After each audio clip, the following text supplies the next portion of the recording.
Obrigado aí pela presença de vocês. Quero agradecer a organização do evento por nos dar a oportunidade de apresentar um pouco do trabalho aí que nós estamos realizando nessa área de plantas, junto com a Semente Mineirão. Então nós vamos apresentar o tema como as gramíneas forrageiras podem contribuir para o aumento da produtividade de milho e soja no Brasil. Nós estamos vendo aí uma escalada grande dessas plantas na agricultura e nós queremos colocar aqui os pontos que estão levando aí esses aumentos de produtividade, o que tem ocorrido do ponto de vista fisiológico da planta e ligando isso aí com todo esse contexto de produtividade e a importância dessas plantas no sistema de produção. Então aqui nós temos um quadro de produtividade da soja obtido no desafio do SESB.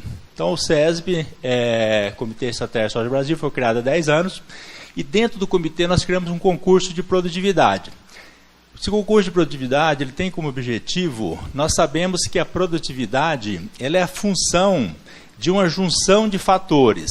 Então nós sabemos que a produtividade, quando nós trabalhamos com pesquisa experimental, nós tendemos a isolar fatores. E isolando fatores nós conseguimos entender o que acontece com cada processo, mas a produtividade ela se forma quando nós juntamos isso. Então nós consideramos que o agricultor, ele faz isso naturalmente nas propriedades, junta os fatores para obter uma determinada produtividade, e nós quisemos então criar um sistema onde fosse possível que essas altas produtividades se manifestassem, e assim, em cima disso, fazer uma engenharia reversa para entender o que está acontecendo e entender o processo de alta produtividade como um todo. Então esse quadro ele mostra aqui os 10 anos, as 10 melhores produtividades do concurso. E para nós vemos aqui um monte de produtividade acima de 100 sacas, são todas auditadas, as médias do Brasil aqui em torno de 50 sacas nesses anos. Então são todas essas áreas são auditadas, então nós temos segurança que essas produtividades realmente ocorreram. Para nós, mais importante são esses números aqui, número de áreas com produtividade maior que 90 sacas por hectare auditada. Então nós podemos observar que nos primeiros anos do concurso não tivemos nenhuma área acima de 90, 2 áreas, 8, e esse último ano agora tivemos 160 áreas produzindo acima de 90 sacas por hectare. Então o agricultor ele começa a dominar essa tecnologia de uma maneira mais, cada vez com mais consistência. E aqui nós observamos dentro desse quadro várias áreas acima de 100 sacas e observamos 2 produtividades acima de 140 sacas por hectare. 141,8 e aqui 149,1, que é a nossa recorde de produção. Então, estudando nesses anos todos, fazendo esse trabalho da engenharia reversa, para tentar entender o processo, nós observávamos que tinha fatores comuns, mas a gente não conseguia entender de onde vinha um potencial tão alto. Porque quando nós falamos em soja de 149 sacas, isso é produtividade de planta C4. Nunca nós imaginávamos que uma planta C3, uma soja que fixa nitrogênio e produz um grão rico em óleo e proteína, poderia chegar em níveis tão altos. Mas agora, no ano passado, nós conseguimos entender esse processo, e é o que eu vou colocar um pouco aqui para vocês, o que ocorre de uma maneira bem rápida, mas para a gente linkar isso com essa questão aí dessas plantas de cobertura, que tem um link aí muito forte em cima disso. Então aqui nós temos a rubisco, ribulose 1,5 bifosfato, carboxilase, oxigenase. Rubisco é o pilar que sustenta a vida. Então a rubisco é a enzima que está relacionada com essas áreas de alta produtividade, e nós vamos mostrar aqui para vocês por quê. A rubisco é a proteína mais importante e abundante no mundo. É 50% da proteína solúvel das plantas C3, 30% da proteína solúvel das plantas C4. Ela é uma proteína, é uma enzima, que toda enzima é uma proteína lenta e pouco seletiva ao substrato, e ela funciona como mecanismo de dissipação de energia do aparato fotossintético e fixação aí do CO2, que é a função básica dela. Mas resumindo, então, nós temos aqui uma molécula de CO2, que é a molécula que a rubisco vai fixar. Temos uma molécula de O2, que ela também pode fixar, porque, como o próprio nome diz, carboxilase oxigenase. Ela tanto pode fixar na cadeia de carbono mais um carbono para formar lá o 6 e dividir em 2 grupos de 3, ou fixar 1 a 2. E como ganhar produtividade mexendo nisso? Então a rubisco aqui, o formato dela é esse aqui, se a gente tivesse uma foto dela. É uma enzima muito grande, 557.000 Dalton. 1 mol de hidrogênio pesa 1 grama, 1 mol de rubisco pesa 557 quilos. Então é uma enzima realmente muito grande. É uma enzima que ela apareceu na Terra, surgiu na Terra há 3 bilhões de anos atrás. Naquela época a concentração de CO2 na atmosfera era de 400.000 ppm e a concentração de O2 de 10.000 ppm. Aí, há 400 milhões de anos atrás, a concentração de CO2 já tinha reduzido para 4.000 ppm, a de O2 aumentado para 200.000, foi quando surgiram as plantas C3. Há 100 milhões de anos atrás, a concentração de CO2 já havia reduzido para 400 ppm, oxigênio um pouco maior, surgiram as plantas C4. Em 1960 nós tínhamos 310 ppm de CO2 e agora em 2017 nós temos em média 400 ppm de CO2, nós voltamos a aumentar de novo com essa questão aí da era industrial. Bom, então essa enzima, ela surgiu num ambiente que tinha muito CO2 e pouco oxigênio. Então o substrato dela para fixar o CO2 era muito abundante e o oxigênio existia muito pouco aí no planeta. Bom, então vamos aqui uma situação bem resumida, né? A rubisco, nós temos aqui então a cadeia com 5 carbonos, ela pode entrar mais um carbono no processo de carboxilação, vai rachar aqui em 2 de 3 e vai entrar aqui no ciclo de Calvin. Ou então ela pode entrar um oxigênio, né, formar e rachar no meio, fica com o esqueleto aqui com 3 carbonos e aqui 2 carbonos e um oxigênio, que nós temos que entrar então com isso aqui no processo de fotorrespiração. Vamos ter aí 20 reações, né, na fotorrespiração para a gente desfazer essa reação química e com isso reaproveitar de novo o carbono e não deixar isso aqui acumular na planta, que isso é tóxico para a planta. Então esse processo da fotorrespiração é um processo que nós perdemos de 2 maneiras. Então nós temos aqui, quando entra oxigênio, esse carbono poderia ter recebido aqui um carbono e ir para o ciclo de Calvin, e nós temos aí então uma produção maior. Quando ele entra um oxigênio, além de perder a oportunidade de ter colocado o carbono, nós vamos ter que desmanchar essa reação e com isso vamos perder ainda mais potencial de produção. Então numa situação normal, quando os estômatos se fecham, para evitar a perda de água, os complexos antena ficam sobrecarregados de energia, oxigenação, fotorrespiração atua como válvula de alívio, protegendo o aparato fotossintético para não ter o superaquecimento. Então é uma situação aí, uma reação secundária que evita um mal maior, que seria o aquecimento e desnaturação das proteínas.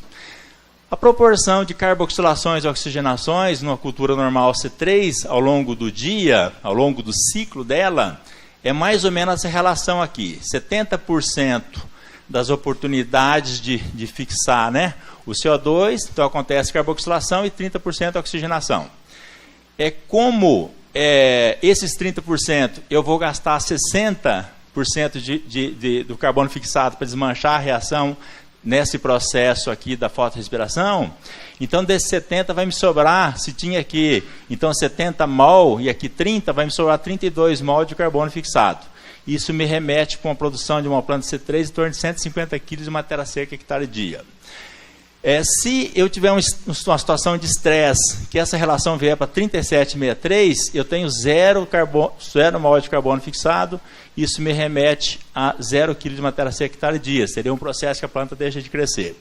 Agora, a alta produtividade, eu tenho que levar para essa situação aqui, uma relação 90-10, 84 mol de carbono fixado, e isso me remete a uma produção de 200 kg de matéria seca hectare dia.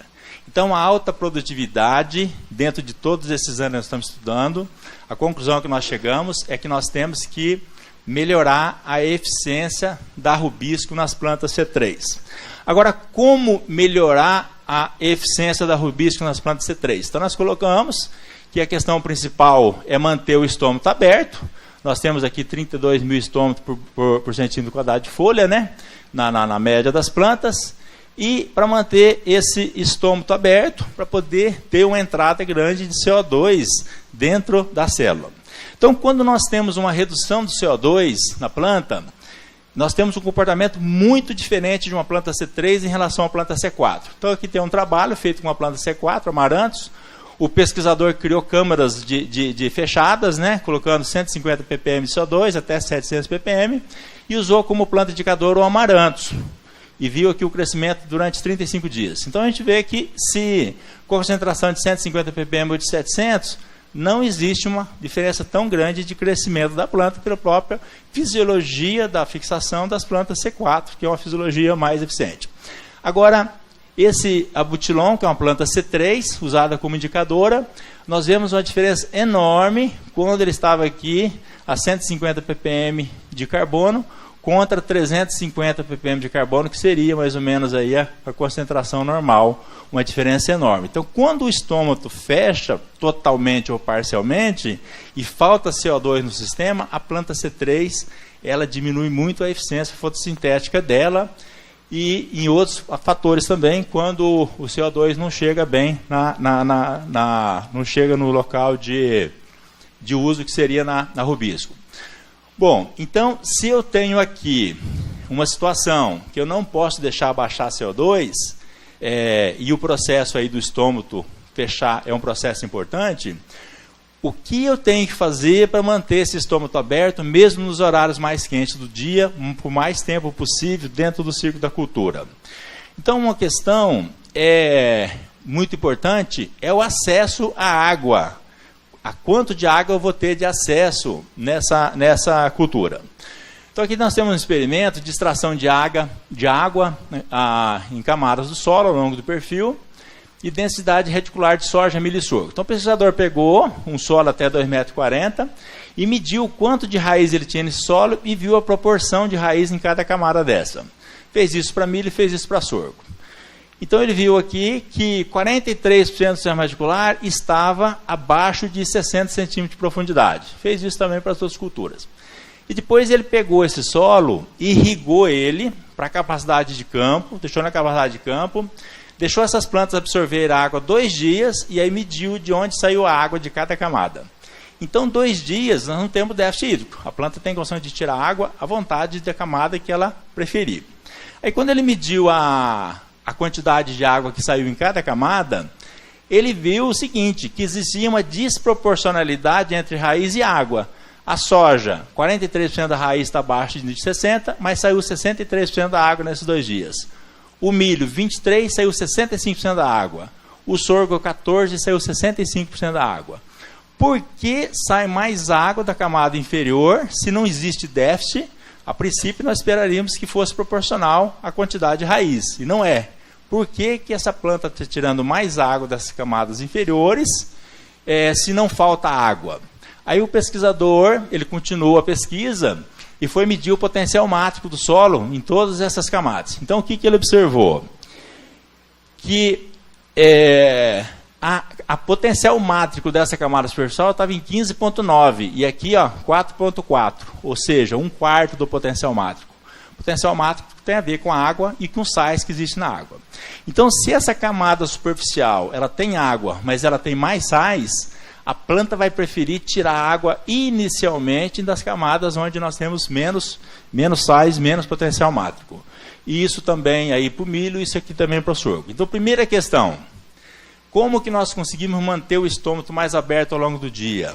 Dando acesso à raiz das plantas a uma camada onde o potencial mátrico seja menor. Uma camadas mais profundas do solo, nós vamos ter então um potencial mátrico menor e com isso vamos conseguir manter os estômagos mais abertos e uma eficiência fotossintética maior. Outra questão importante é a temperatura. Aqui nós temos um experimento feito com morangos hidropônicos, temperatura da solução nutritiva. O pesquisador pegou, numa situação ambiente, temperatura do ar 26,7 graus, temperatura dos canais de solução 22,9 graus. Então, a temperatura da solução nutritiva um pouco mais fria que a do ar. E aqui, no tratamento dele, temperatura do ar igual, mas ele resfriou a água da solução nutritiva para 14,7 graus. A produtividade do morango, que era 57 gramas por metro quadrado, foi para 110 gramas, 110 morangos por metro quadrado. 673 gramas aumentou para 1.262 gramas. Ou seja, ele dobrou a produtividade do morango mexendo na temperatura.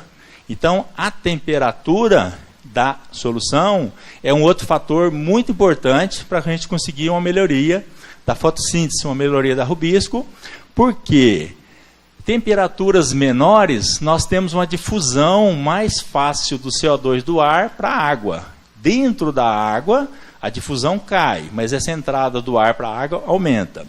E isso é uma questão também muito importante para a produtividade, para esses patamares de produtividades maiores. Então, a temperatura com que a folha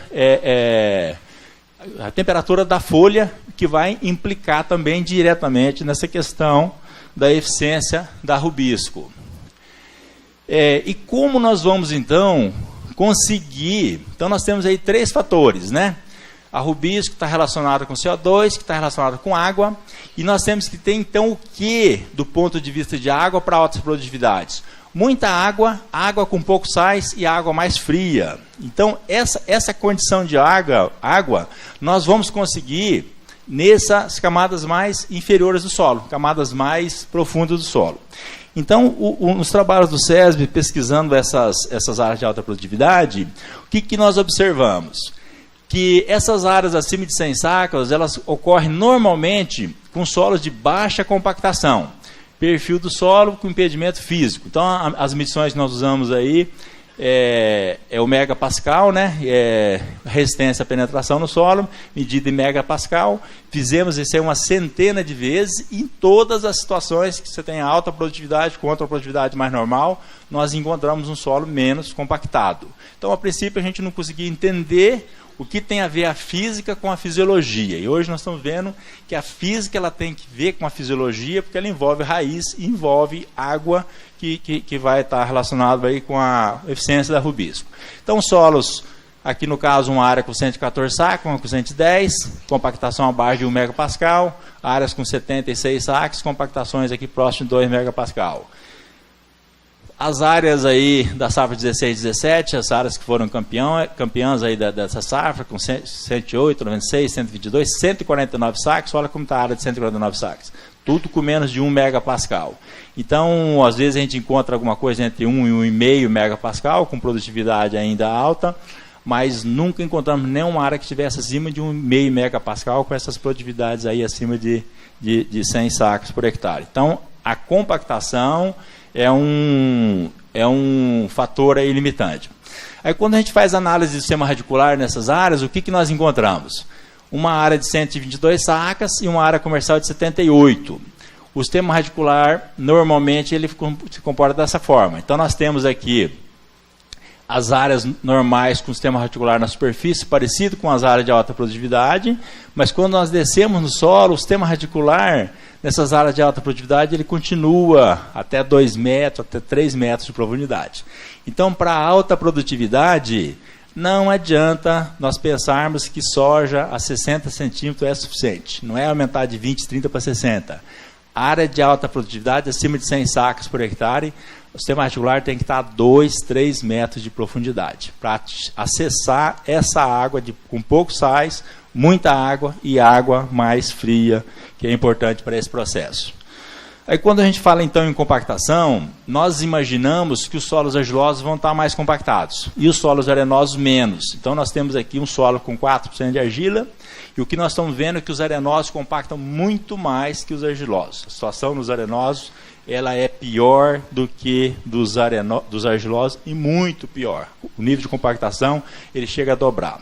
Aí, quando nós falamos então em compactação, nós sabemos que nós temos que tentar reduzir isso. Então, nós temos 3 maneiras. Uma maneira é tentar trabalhar em cima da redução, evitar a compactação. E isso nós remetemos então a isso, tentar trabalhar com esteira, né? Superfície de contato maior, pneus aí, pneus que compactam menos, com mais murcho, com menos calibragem, para você ter uma superfície de contato maior, zonas de manejo. Então, é uma área muito pouco trabalhada no Brasil ainda, que nós temos que explorar mais isso, porque se nós sabemos que compactação é ruim, tudo aquilo que nós evitarmos de compactar, nós estaremos indo na direção ao ganho de produtividade. Então, primeiro ponto, tentar evitar a compactação e usar os recursos aí disponíveis hoje.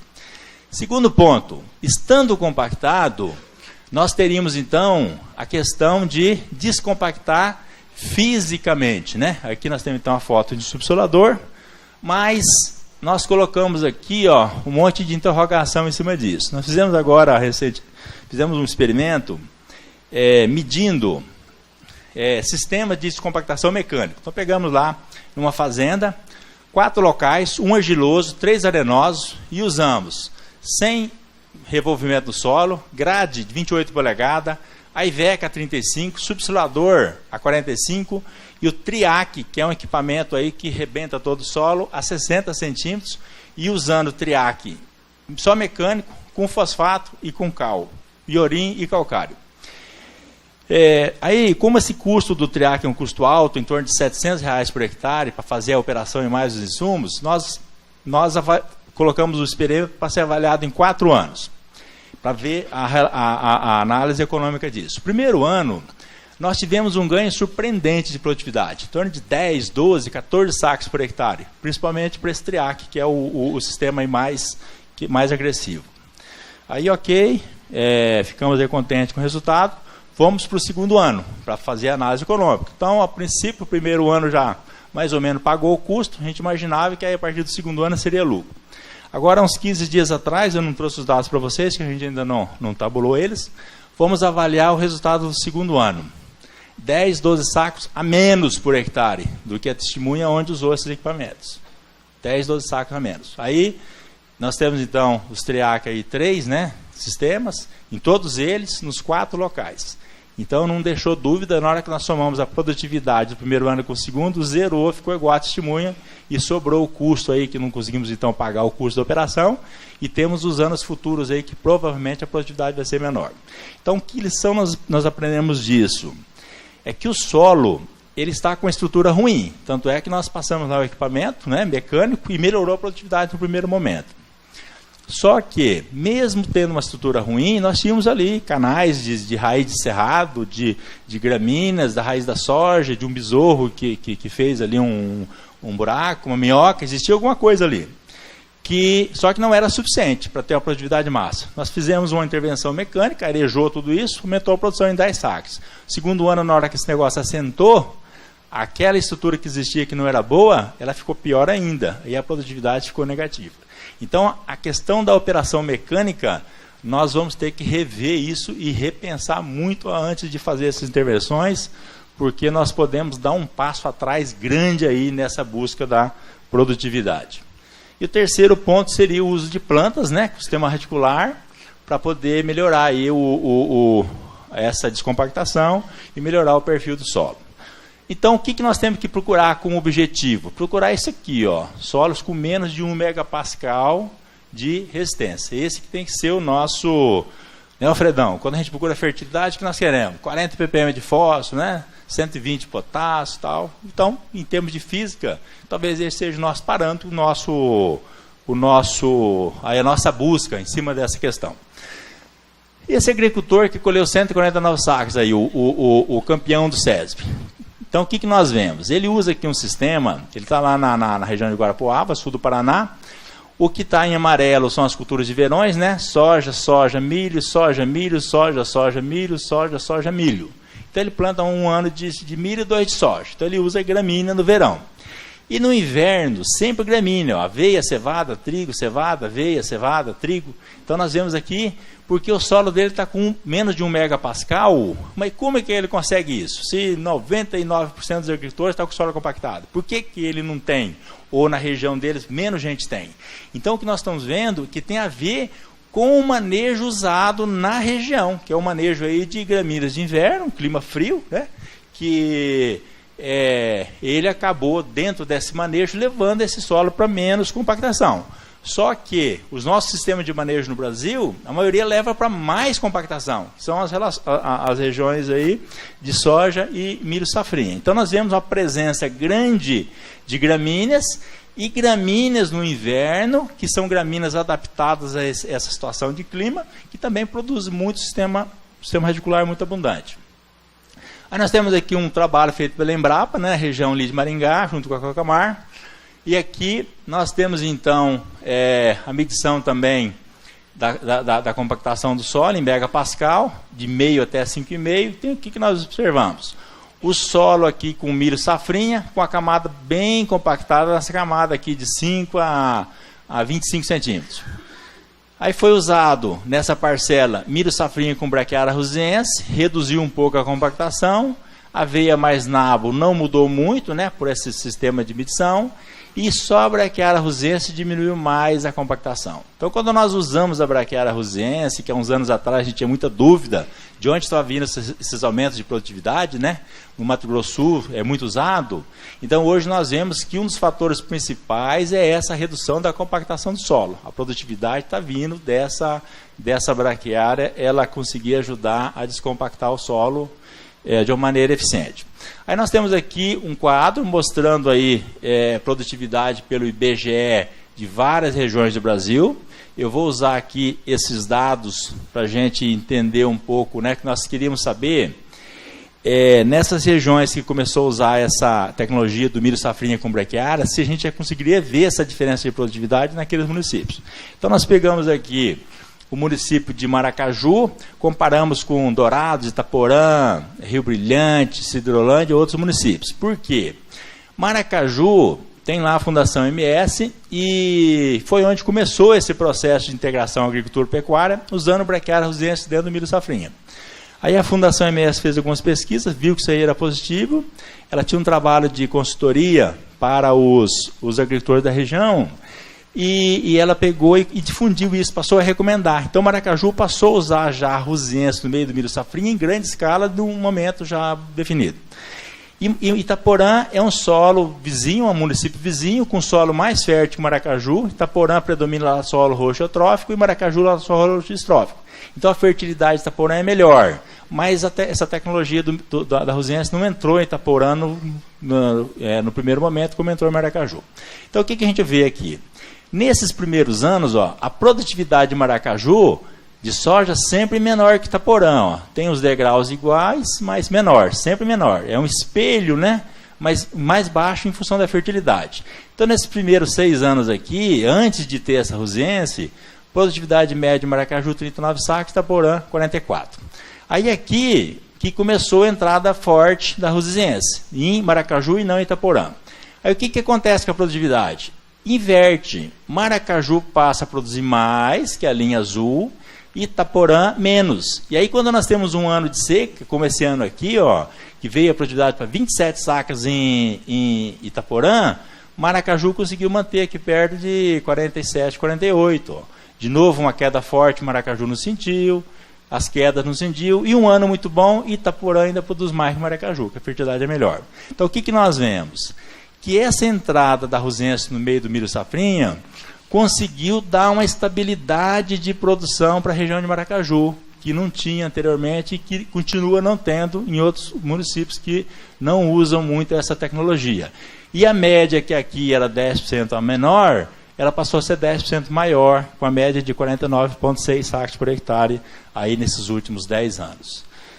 Aí a pergunta é o seguinte, mas e o milho? Como é que fica o milho, né? Essa braquiária no meio não vai trabalhar a produtividade de milho? Nós fizemos a mesma coisa para o milho. O que nós observamos? A mesma situação. Maracaju produzia menos, 5% do que Itaporã, e agora Maracaju produz mais, 5% mais que Itaporã. Então, se nós temos alguns problemas pontuais da braquiária, às vezes, atrapalhar o milho, mas na média dos anos mostra que isso acaba ainda sendo benéfico pelos ganhos que nós temos aí na descompactação do solo, provavelmente. E essa situação ela fica muito mais evidente quando nós comparamos as médias de produtividade do norte do Paraná com o sul do Paraná. Então está aqui, norte do Paraná, média de 2000 até 2010, né? Esses dados, todos os dados do IBGE. 43,4 sacos. Nós usamos Londrina, Sertanópolis, 1º de Maio, Alvorada do Sul, aquela região do norte. E aqui usamos os municípios, né, que tem naquela tabela que eu mostrei, Tibagi, Guarapuava, das regiões mais do sul, 50 sacos, e agora aqui nesses últimos anos, 46,6 para o norte e 58,1 para o sul. De onde vem essa diferença tão grande de 11 sacos na média das regiões?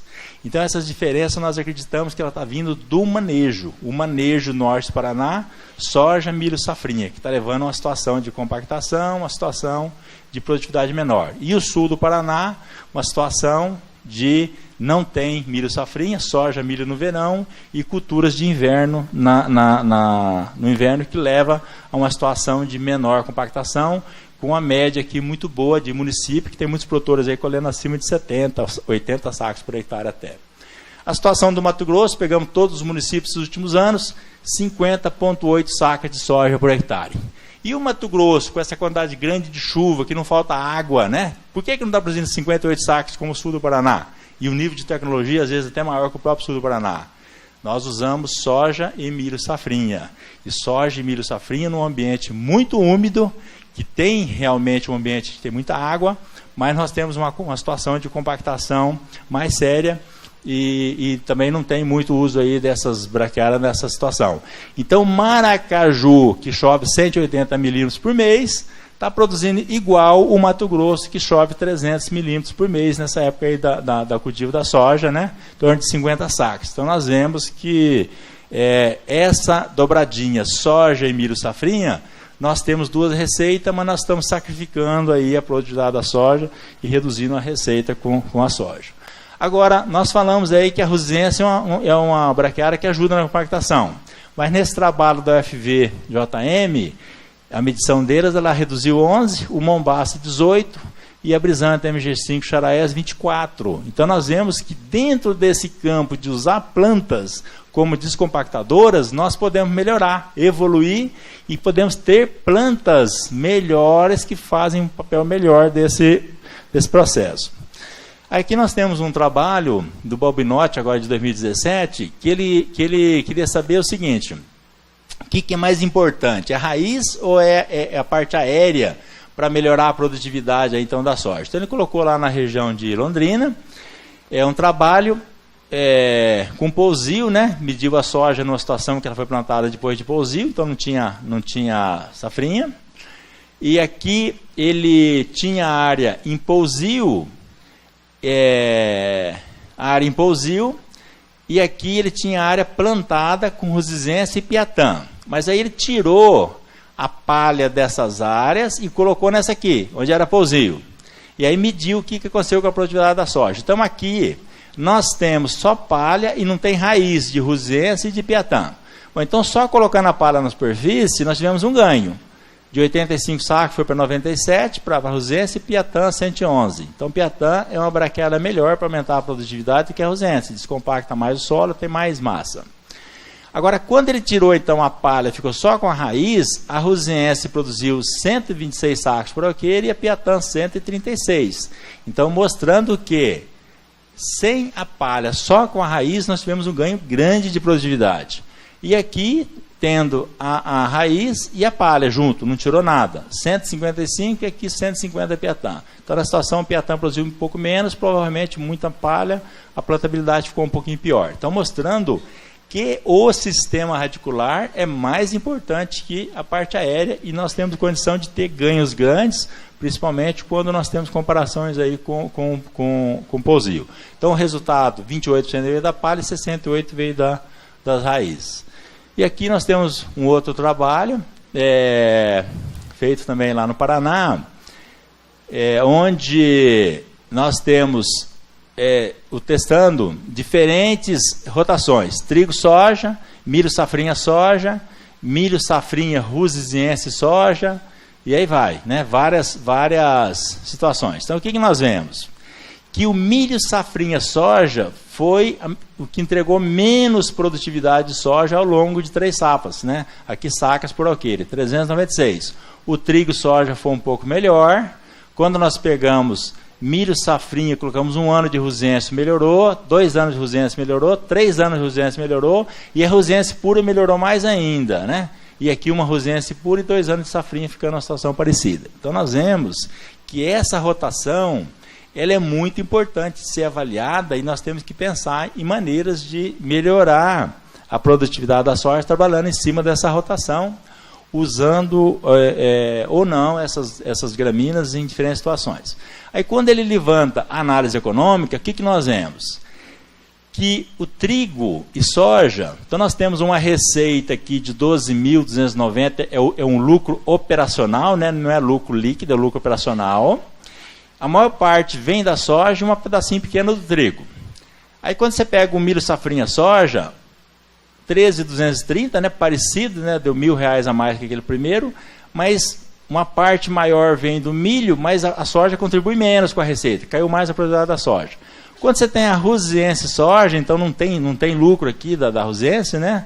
Só cobertura, o lucro é parecido, ó, 12.923, quase igual, só que todo ele vem da soja. Então nós temos uma produtividade maior da soja, temos um lucro sem precisar fazer a segunda safra. Então essa safrinha, quando a gente analisa do ponto de vista de lucro operacional, lucro líquido, ela não está nos colocando aquilo que se imagina inicialmente de lucratividade aí no sistema. E aqui essas variações, né, mostrando que pode aí melhorar um pouco. Quando você coloca essas Rusiense em algumas situações no meio do milho, né, melhora alguma coisa, mas nós vemos então, eu acho que o mais saliente aqui é mostrar que você tirou toda a receita do milho safrinha, mas não mudou o resultado econômico dessas duas situações. E quando ali é uma situação sem usar o pastoreio na gramínea. Quando ele usou o pastoreio na gramínea, que é esse azul, aí essa receita aqui foi para R$16.000 contra 13. Então aí nós temos um ganho significativo, que é o que alguns agricultores estão fazendo, mas nem todos têm condição de fazer isso aí pela situação das áreas que às vezes não permite usar com pecuária. Então a questão da compactação, como que nós enxergamos isso? Ela não é algo estático. Nós temos que entender a compactação como uma espiral. Então, a produtividade, quando nós entramos numa situação de ter mais compactação, essa maior compactação me leva a menos oxigênio no perfil do solo, menos oxigênio me leva a menor crescimento de raiz, menor absorção de água, menor absorção de nutrientes, menor fotossíntese, menos crescimento da planta, que me leva a mais compactação. Então, um sistema que ele vai se auto-influenciando e vai me levando a uma situação de maior compactação. E essa maior compactação me leva a menos produtividade. Se eu entro na espiral contrária, que é menos compactação, diminuindo a compactação, eu vou ter mais oxigênio no perfil do solo, maior crescimento de raiz, vou ter maior absorção de água, maior absorção de nutrientes, mais fotossíntese, mais crescimento da planta, e com isso eu tenho menos compactação, porque a própria sistema radicular da minha cultura vai ajudar a descompactar, e com isso eu tenho mais produtividade. Então o que é importante? Nós estabelecemos sistemas de manejo que me leve a uma situação de ter cada vez menos compactação. Que compactação não é algo para você fazer de um ano para o outro, e o que nós colocamos ali, que tentamos fazer isso mecanicamente, e pelo jeito foi um desastre, essa situação. É algo que nós temos que trabalhar ao longo dos anos para a gente tentar ir melhorando aí ao longo do tempo. E aqui nós temos uma outra situação, que seria a reagregação do solo após um movimento. O sistema São Mateus, desenvolvido pela Embrapa de Campo Grande, e aqui um trabalho feito lá em Silvira, no MS, pelo Zimmer e o Armindo Kirchhoff. Então são vários anos aqui de cultivo. Então o sistema São Mateus ele consiste em preparar o solo, plantar com braquiária, né, geralmente braquiária marandu, usa esse sistema um ano com pecuária, depois você faz plantio direto de soja em cima. Então ele testou aqui, plantio convencional, fez a correção, plantou soja, a região lá é muito arenosa e seca, né? Olha o que aconteceu com a produção. Vários anos não colheu, média 780 quilos por hectare. Num plantio direto, né, fez a correção, colocou gramínea, fez plantio direto no primeiro ano, 2 anos não colheu, média 1.360. Quando ele deixou um ano usando com gado, esse gado ajudou a pagar um pouco do investimento da correção, todos os anos teve colheita, 2.550 quilos por hectare. Então esse sistema radicular reestruturando o solo é muito importante, principalmente para situações aí de onde tem problema de seca. Fatores determinantes da baixa qualidade e alta frequência de insucesso na formação das pastagens. Vou falar um pouquinho aqui da parte de semente, que é o trabalho aí da Mineirão. Mineirão é uma empresa que começou a trabalhar em 1995, plantando estilosantes Mineirão, de onde veio até o nome da empresa, e agora em 2018 a gente está com 18 mil hectares de braquiárias e pânicos para áreas de plantio, fornecendo aí semente para o Brasil todo e também para alguns países do exterior. A empresa até 2017 trabalhava só no atacado, vendendo para empacotadores, e agora a partir de 2018 nós entramos aí vendendo para o consumidor final, atuando na área de agricultura, pecuária, exportação e semiárido. E cada uma dessas situações fornecendo produtos mais adequados para atender cada um desses ambientes. Os conceitos da empresa é valorizar o vigor da semente, usar a recomendação do obtentor, né? A maior parte desses materiais é da Embrapa. Trabalhar com transparência, orientação de como analisar a semente. Depois, se vocês tiverem interesse, nós estamos distribuindo aí uns kits com mini balanças em pinças para o usuário poder fazer a análise de pureza da semente em casa, no escritório dele, que ajuda muito a ver a questão de qualidade de semente. Estamos inovando também, aí, colocando um termo de garantia, onde a empresa, se ela não entrega aquilo que ela vendeu, ela devolve em dobro para o agricultor aquilo que faltou na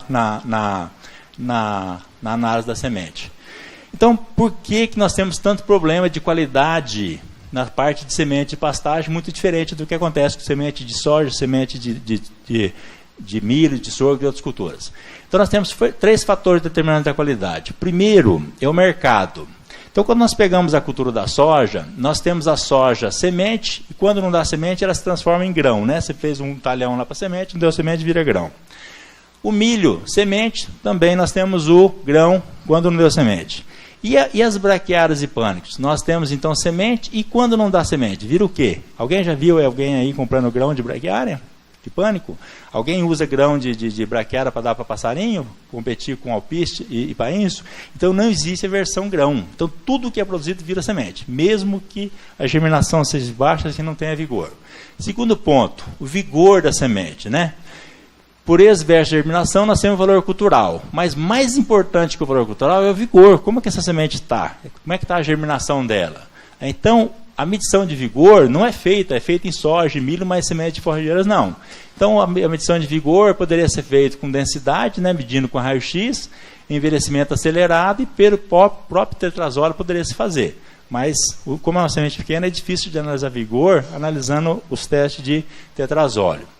E dentro dessa questão da germinação potencial em tetrazóleo, nós temos uma correlação forte com vigor.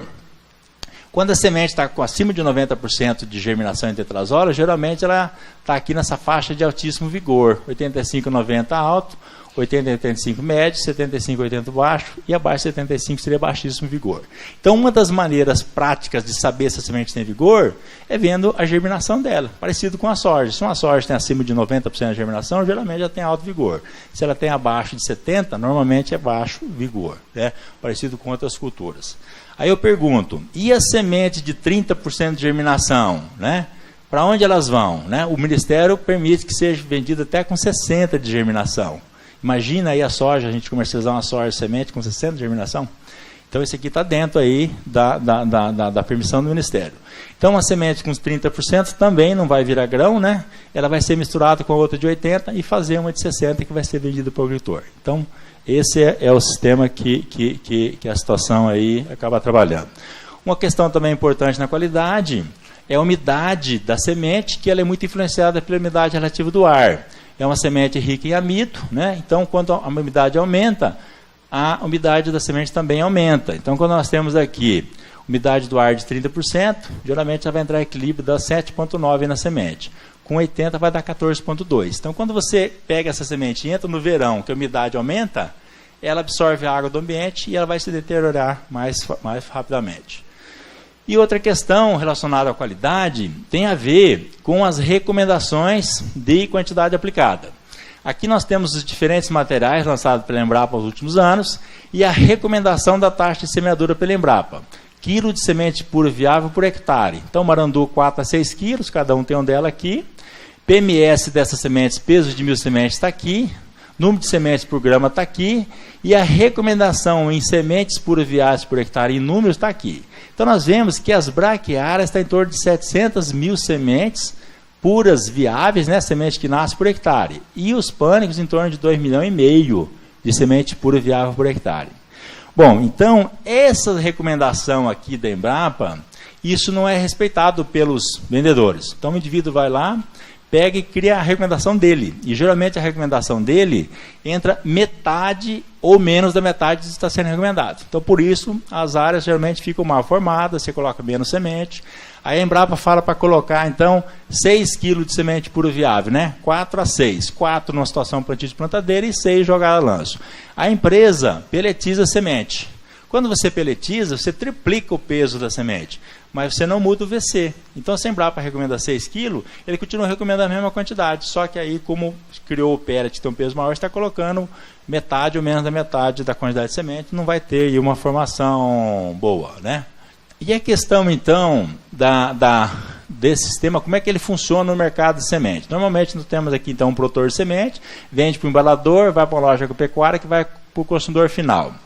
Esse primeiro sistema aqui, o produtor embalador, eles trabalham aqui numa situação, trabalhando com ponto de pureza e com a garantia mínima de TZ de 80%. E usa toda essa sigla, SPV, VC, PZ, TZ. Então, esse aqui é um ambiente que todo mundo conhece o funcionamento. O consumidor final, o pecuarista ou o agricultor, compra quilo. Mas quilo de quê? O que tem dentro desse quilo? O que tem de semente realmente aí dentro? Então, existe uma confusão grande, né? E com isso, como existe então uma cadeia longa aqui, nós temos normalmente, o pessoal trabalha com menos do que a recomendação, 3 kg de semente pura viável, que vai ter em torno de 350 mil sementes, fica em torno de R$140 por hectare. Então nós temos aqui, usa metade da semente e acaba gastando aqui um valor razoável, né? Quando essa semente sai do produtor, vai direto para o consumidor final, que é o que a Mineirão está trabalhando, nós temos condições de colocar os 6 quilos que a Embrapa recomenda e com custo menor, em torno de R$100 por hectare, usando as 700 mil sementes. Por quê? Por duas razões. Uma, que a cadeia fica mais curta, então nós temos menos intermediação, e outra é que nós temos aqui, então, uma situação de menos risco. Por quê? Só existe 2 participantes na cadeia e não toda essa cadeia, que isso aqui, existe esse produto, um produto perecível. Então, o encarecimento está, porque a cadeia é longa, qualidade é incerta, muito do que se compra aqui é grão, produto é perecível, risco de pagar a indenização e tem muitos gastos desnecessários. Então, por isso, acaba encarecendo aí o custo final do produto. Então, nós temos aqui... desse norte do Brasil, Rondônia e Pará principalmente, a qualidade é muito ruim. Aí o agricultor, como ele compra por quilo, uma semente lá hoje que é muito usada no Pará é uma semente com 10% de pureza. O valor em torno de R$78 a saca e a recomendação é para colocar 40 quilos por hectare. Mas vamos então entender como é que funciona o custo disso. Ingrediente para fazer essa saca de semente. Então se tem 10% de pureza, vai 2 quilos de semente pura viável com VC 90 por hectare. Então esse aqui vai custar R$29, essa semente aqui. Aí depois você tem palha, torrão, embalagem e frete. Isso aqui vai custar R$50. Ele está pagando 58, custa 50, 78, 50, tem um lucro aqui do comercial, né? Aí se você tirar fora essas impurezas, a semente continua custando R$29, reduz tudo isso aqui, né? Frete, embalagem, vem para 30. Se o produtor não fizer a questão da semente com 90 de VC, trabalhar com uma de 80, vai custar R$22, vai custar R$23 aqui o custo final. Que é normalmente o que vai entrar nessa semente, vai ser uma semente com um VC menor. Então, aquilo que custa lá R$78, na verdade só tem R$23.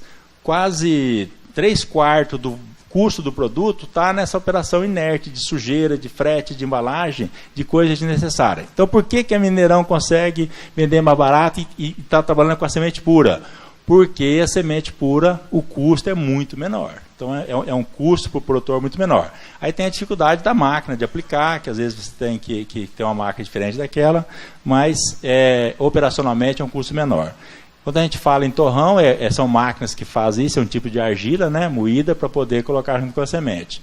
Quando ela está misturada, já que o pessoal colocou essas palhas, que são as sementes sem granar, você não consegue ver a diferença. Ó, palha pura, semente com 10 de pureza, com 20, com 60, com 95, com 99. É tudo igual, não dá para saber, você tem que fazer uma análise, por isso nós estamos colocando aí as mini balanças com as pinças para poder a pessoa poder identificar isso aí. Semente incrustada ou peletizada. Incrustamento não altera o VC da semente, mas aumenta o peso de cada semente entre 2,5 e 5 vezes. Então aumenta o peso, mas não altera o VC, por isso essa confusão aí de recomendação. Então, pega 1 kg de semente pura com 80 de VC, transforma em 3 kg de semente com 80 de VC.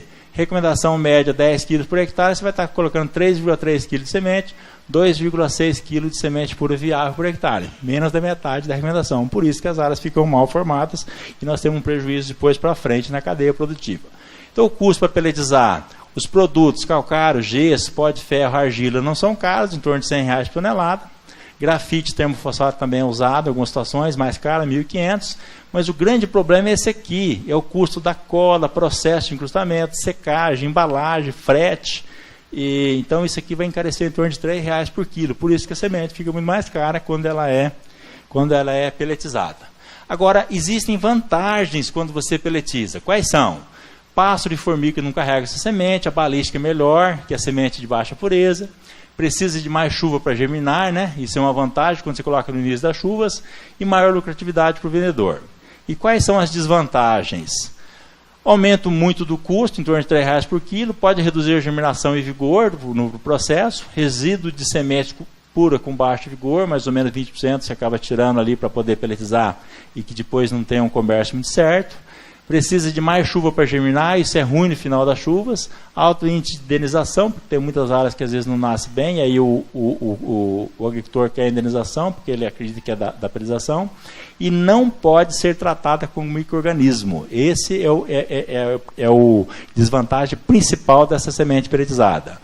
Por quê? Nós estamos vendo hoje, está entrando na agricultura, a questão do tratamento com azospirilo, que a Embrapa passou a recomendar agora há pouco tempo, né?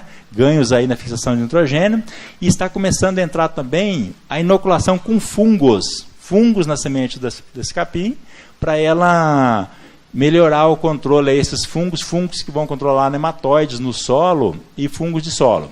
Então aqui nós temos uma cultivar marandu, sem tratamento com micro-organismo, e aqui com tratamento com 3 esporas de fungo, Phacellomyces, Pocone e Tricoderma, sendo aqui parte desses esporos diluídos em grafite e parte em sílica.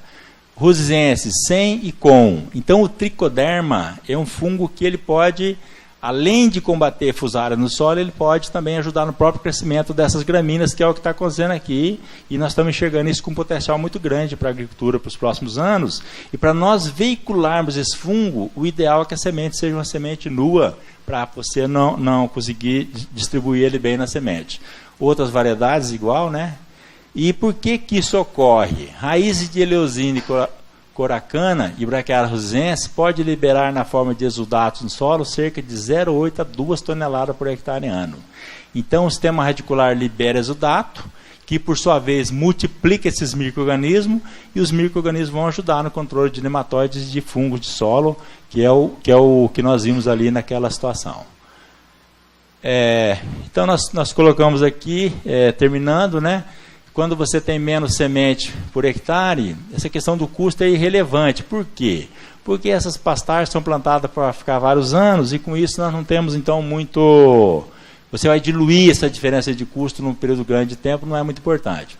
Agora, quando você tem 20% a 30% de redução na produtividade da pastagem por 10 anos, isso é altamente relevante. Custo de R$250 por hectare a cada 5 anos com herbicida é altamente relevante. Agricultura, baixa competição com ervas daninhas existentes na área porque ficou mal nascido, também é altamente relevante. Baixo efeito de descompactação do solo, reciclagem de nutrientes, redução de fungos nocivos e nematóides, também é altamente relevante. E introdução de novas raças de nematóides do cisto e nematóides de galho. Então, por isso nós temos a semente com garantia de não ter esses nematóides, né? E a última questão, a questão da possibilidade de levar erva daninha resistente a glifosato, né? Que a semente pura não tem essa possibilidade, uma semente suja pode ter. Então, o custo da semente pura, para você colocar 700 mil sementes, tem que se avaliar o custo da quantidade de semente, seja pelletizada, pura ou semente suja. O importante, então, não é avaliar quilo, mas sim o preço de semente. Falei para vocês, então, que nós temos aí, inovamos nessa questão de termos de garantia. Nós consideramos que é a empresa que tem que dar garantia. A garantia não pode vir do Ministério da Agricultura. Então, quem tem que dar a garantia é quem está fornecendo. Então, quando eu compro uma geladeira da Brastemp, quem me dá a garantia? A Brastemp, não é o Procon. Se a gente não conseguir se acertar, o Procon, no segundo momento, pode intervir. Então, o que a Semente Mineirão fez? Nós criamos um termo de garantia onde nós garantimos o VC que está sendo vendido e garantimos que essa semente tem, no mínimo, 80% de germinação em tetrazóleo. Se esses índices não tiverem nesse parâmetro, a empresa devolve em dobro aquilo que faltou. Então, exemplificando, uma semente com 80% de VC, e ela foi entregue com 72%. Então, faltou 10%, a empresa vai ressarcir 20%, em produto ou dinheiro. Se a germinação em tetrazóleo tem que ser no mínimo 80%, e essa razão de cair o VC veio porque a germinação estava menor de 72%, indeniza, faltou 10%, indeniza mais 20% e soma os dois. A empresa vai ressarcir 40% para o produtor. O produtor levou vantagem com isso? Não, porque ele comprou uma semente com menos germinação e a semente vai ter um vigor menor. Mas o prejuízo dele não foi tão grande porque ele foi ressarcido em 40%. Então nós achamos que esse termo é muito importante para o agricultor ou pecuarista receber realmente o que ele pagou. Eu quero agradecer, em nome do Semente Mineirão, a presença de vocês. Nós estamos à disposição para responder algumas perguntas que vocês possam ter. Obrigado.